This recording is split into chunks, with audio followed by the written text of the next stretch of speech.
আসসালামু আলাইকুম রহমতুল্লাহি অবরাকাতুহু। দূরের এবং কাছের প্রিয় শুভাকাঙ্ক্ষী ভাই এবং বন্ধুগণ, পবিত্র রমাদান মাস জুড়ে আমরা কোরআনুল কারীম তেলাওয়াত শিখছি। আপনাদেরকেও গুরুত্বপূর্ণ টিপসগুলো শেয়ার করছি। পবিত্র কোরআনুল কারীম তেলাওয়াত শেখার তেলাওয়াতের যে স্বাদ আমরা পেতে চাই, সেটা আপনাদেরকেও উপলব্ধি করাতে চাই। তাই বিশেষ কতগুলো উদ্দেশ্যকে সামনে রেখে মহান আল্লাহ পাক রব্বুল আলামিনের সন্তুষ্টির উদ্দেশ্যে পবিত্র রমাদান মাস জুড়ে পবিত্র কোরআনুল কারীম বিশুদ্ধভাবে তেলাওয়াত শেখার জন্য প্রসিদ্ধ একটি গ্রন্থ তালিমুল কোরআন বইয়ের বিশেষ কিছু টিপস নিয়ে আপনাদের সামনে হাজির হয়েছি। আমাদের শেখাগুলো আমরা যেভাবে শিখছি সেই পদ্ধতিগুলো আপনাদের সামনেও শেয়ার করছি। প্রিয় বন্ধুগণ, কোরআনুল কারীম তেলাওয়াত শেখা লজ্জার নয়, বরঞ্চ পবিত্র কোরআনুল কারীম স্রষ্টার সৃষ্টিকে সম্মানিত করে, বিশেষ করে মানুষকে বিশেষ মর্যাদায় অধিষ্ঠিত করে। প্রিয় বন্ধুগণ, তো পূর্ব ঘোষণা ছাড়াই আপনাদের সামনে হাজির হয়েছি। তো চলুন আমরা আপনাদেরকে দেখাবো যে পবিত্র রমাদান মাস জুড়ে 15 থেকে 20টি ক্লাসের মাধ্যমে কোন কোন বিষয়গুলো আমরা আপনাদের সামনে উপস্থাপন করব। প্রিয় বন্ধুগণ, তালিমুল কোরআন বইটিতে প্রায় 130টির মতো পেজ রয়েছে। সেখান থেকে আমরা 50% পেজ আপনাদের সামনে উপস্থাপন করব, যেগুলো কোরআনুল কারীম তেলাওয়াত শেখার জন্য খুবই গুরুত্বপূর্ণ এবং যথেষ্ট। প্রিয় বন্ধুগণ, সর্বপ্রথম আপনাদেরকে ইলমে তাজবিদের একটি সংক্ষিপ্ত ধারণা আমি দেওয়ার চেষ্টা করছি।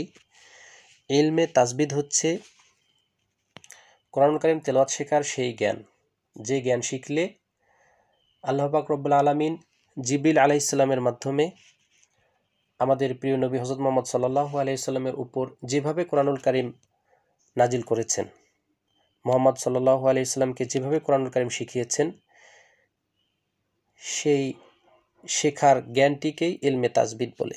আপনারা যদি এখানে লক্ষ্য করেন, তাজবিদের সংজ্ঞাটি লেখা আছে, সহজেই বুঝতে পারবেন। তারপরে আসেন যে আমরা পবিত্র কোরআনুল কারীম তেলাওয়াত করতে গেলে আমাদের দুইটি ভুল হয়।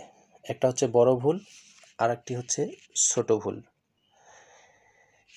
বড় যে ভুলটি সেটি হচ্ছে লাহানে জলি, এবং ছোট যে ভুলটি সেটি হচ্ছে লাহানে খফি। বড় ভুলটির কারণে পবিত্র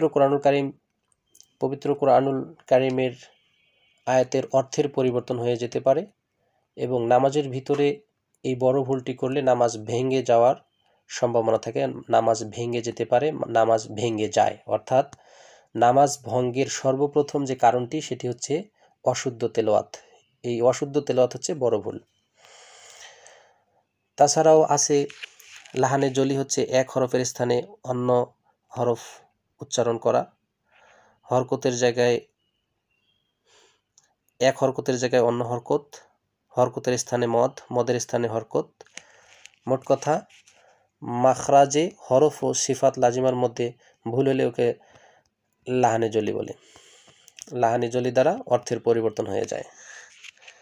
তারপর আরেকটি হলো লাহানে খফি। লাহানে খফি, এই যে নিচের দিকে তাকান, লাহানে খফি হলো ছোট ভুল, যে ভুলটির কারণে অর্থের পরিবর্তন হয় না, কিন্তু আয়াতের সৌন্দর্য নষ্ট হয়। এই দুইটি ভুলকেই আমরা এই ক্লাসের মাধ্যমে সংশোধন করব। এটি করতে গিয়ে কিছু কিছু বিশেষ টিপস আপনাদের সামনে আমরা হাজির করব। তার মধ্যে সর্বপ্রথম আরবি 29টি হরফের পরিচয়, শুদ্ধ উচ্চারণ শিখব।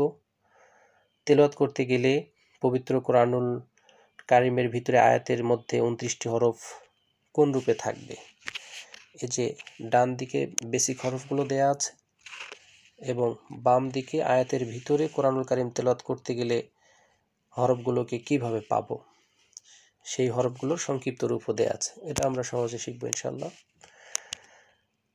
তারপর হরকত শিখব। এক জবর এক জের এক পেশকে হরকত বলে।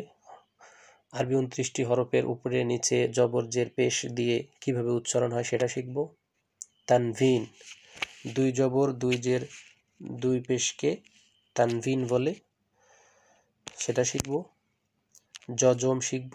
কলকলার হরফ কফ, ত, বা, জিম, দাল, এই 5টি হরফকে কলকলার হরফ বলা হয়। এই কলকলার হরফের নিয়মটা শিখব। তাসদিদ, আরবি 29টি হরফের উপরে তেলাওয়াত করতে গেলে আমরা পাবো 3 দাঁতওয়ালা। এই 3 দাঁতওয়ালা চিহ্নটি হচ্ছে তাসদিদ।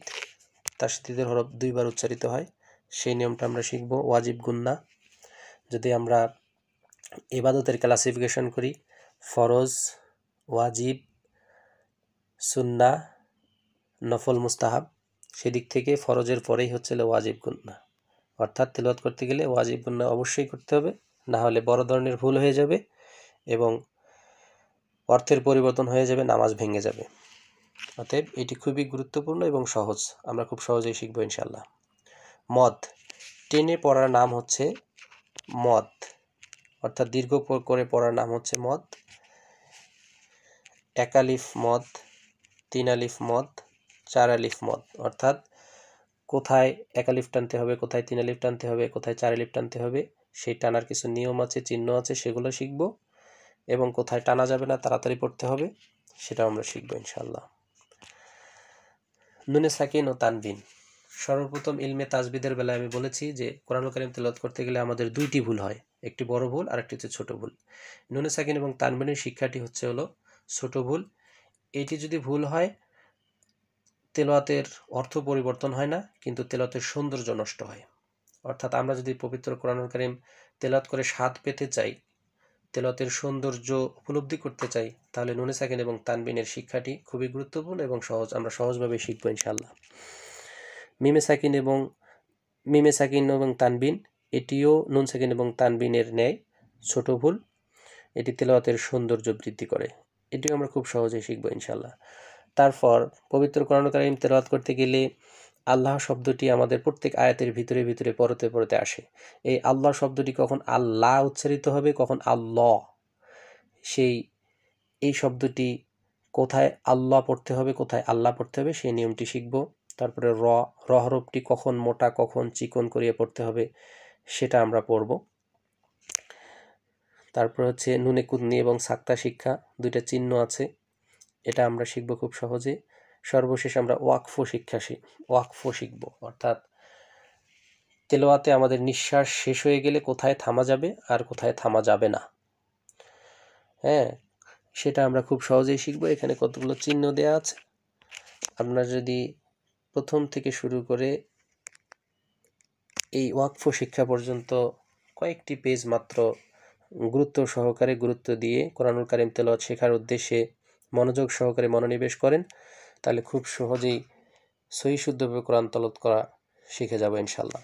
সর্বশেষ আমাদের যখন কোরআন তেলাওয়াত শেখা হয়ে যাবে, তখন আপনাদের সামনে আজান ও ইকামত শুদ্ধভাবে দেয়া শেখানো হবে, আমরা উপস্থাপন করব। নামাজের ভিতরে A to Z তাকবীরে তাহরিমা থেকে শুরু করে শেষ বৈঠকে সালাম ফেরানোর আগ পর্যন্ত কোন কোন দোয়া পড়তে হয়, বিশুদ্ধভাবে উচ্চারণ করতে হয়, সেগুলো আপনাদের সামনে আমরা উপস্থাপন করব ইনশাআল্লাহ। তো প্রিয় শুভাকাঙ্ক্ষী ভাই ও বন্ধুগণ, আমরা শিখতেছি, আপনাদেরকেও শেখাতে চাই, টিপসগুলো আপনাদের সামনেও শেয়ার করতে চাই, সেই উদ্দেশ্যকে সামনে রেখে বিষয়গুলো সামনে এনেছি। আমরা আশা রাখছি আপনারা মনোযোগ সহকারে ক্লাসগুলোতে অংশগ্রহণ করবেন ইনশাআল্লাহ। তো আপনারা আমাদের জন্য দোয়া করবেন, আমরা আপনাদের জন্য দোয়া করব। আমাদের কিছু প্রতিকূল পরিবেশ থাকা সত্ত্বেও আপনাদের সামনে হাজির হয়েছি। আল্লাহ পাক রব্বুল আলামিন চাইলে আমাদের এই প্রচেষ্টাগুলো কবুল হবে ইনশাআল্লাহ। তো সবাইকে সালাম জানিয়ে শেষ করছি। আসসালামু আলাইকুম ওয়া রাহমাতুল্লাহি ওয়া বারাকাতুহু।